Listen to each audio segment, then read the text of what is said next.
नमस्कार. तर मी प्राजक्ता तुमचं स्वागत करते आपल्या चॅनलवरती. तर मस्त अशी डाळ तडका फ्रायची रेसिपी मी तुमच्याबरोबर शेअर करणार आहे. तर आपण इथं 1 वाटी डाळ कुकरला लावून 4 शिट्ट्या काढून घ्यायच्या.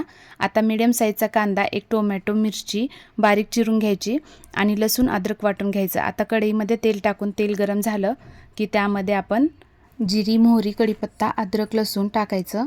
लसूण लाल झाला की त्यामध्ये चिरलेली मिरची टाकायची.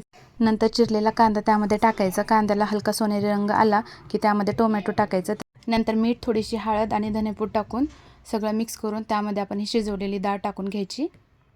डाळ छान मिक्स करून घ्यायची. आता तडका देण्यासाठी एका पॅनमध्ये लाल मिरची, हिरवी मिरची, 4 ते 5 लसणाच्या पाकळ्या, थोडंसं हिंग, अर्धा चमचा गरम मसाला आणि 1 चमचा लाल तिखट टाकून डाळीला मस्त असा तडका द्यायचा.